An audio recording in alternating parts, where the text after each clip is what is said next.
अस्सलाम वालेकुम। मैं हूँ doctor Hafsa Haider, homeo physician. और आज का जो हमारा टॉपिक है वो सिनकोप के बारे में है। सिनकोप किसको कहते हैं? गशी की हालत को कहते हैं। और गशी किसको कहते हैं? अचानक ही दौरा पड़ जाना और बेहोश हो जाने को गशी कहा जाता है। गशी है, उसको मेडिकल की जुबान में दिल के आर्जी बंद हो जाने का नाम गशी होता है।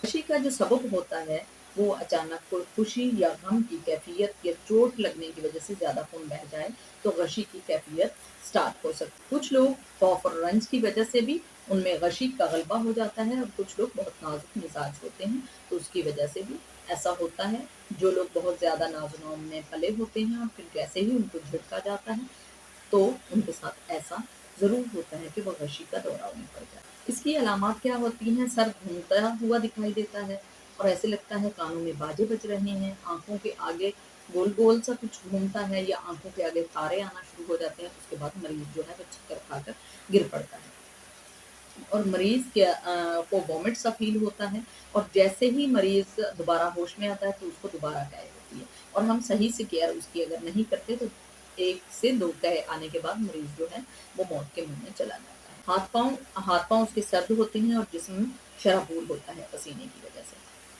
जब भी गशी होती है, गशी और कोमे में फ़र्क होता है, उसका अलग-अलग से इलाज किया जाता है। इसलिए गशी और कोमे के पेशेंट को अलग-अलग से डायग्नोज़ करना बहुत ज़्यादा ज़रूरी है।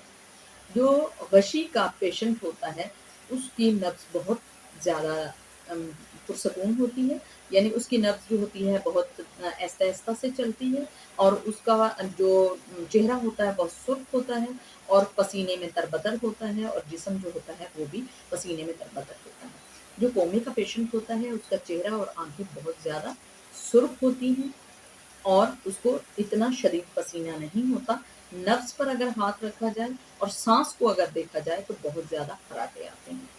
जो गशी होती है वो खून की कमी के सबब होती है, और जो कोमा होता है वो रगों में बहुत ज़्यादा खून की ज़्यादती से, या रगें जब खून से भरी होती हैं तो कोमा होता है। जब भी आप किसी ऐसे पेशेंट को देखते हैं तो सबसे पहले आपको उसके गिरेबान के बटन को खोलना चाहिए, उसको थोड़ी खुली हवा देना चाहिए। उसका अगर गशी का पेशेंट है उसका सर जो है वो नीचे ही रहने दिया जाए, और जो कोमे का पेशेंट होता है उसका सर थोड़ा ऊपर कर देना चाहिए, ताकि जो उसके दिमाग में बहुत ज़्यादा ब्लीड हो रहा है वो थोड़ा-सा रुक जाए।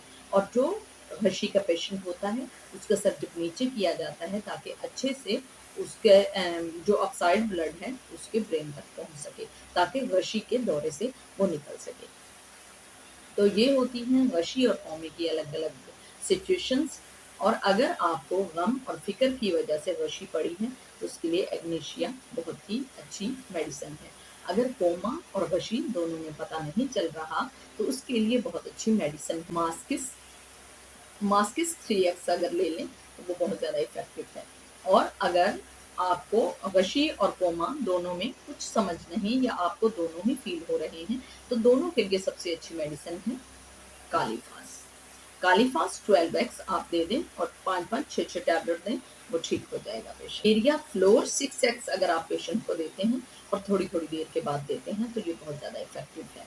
अगर सूजन की वजह से ब्रेन में कोई सूजन आ गई है और उसकी वजह से गशी में चला गया है पेशेंट, तो उसके लिए सबसे इफ़ेक्टिव है कि आप उसको फेरम फास्ट दें। फेरम फास्ट इसके लिए बहुत ज़्यादा इफ़ेक्टिव है।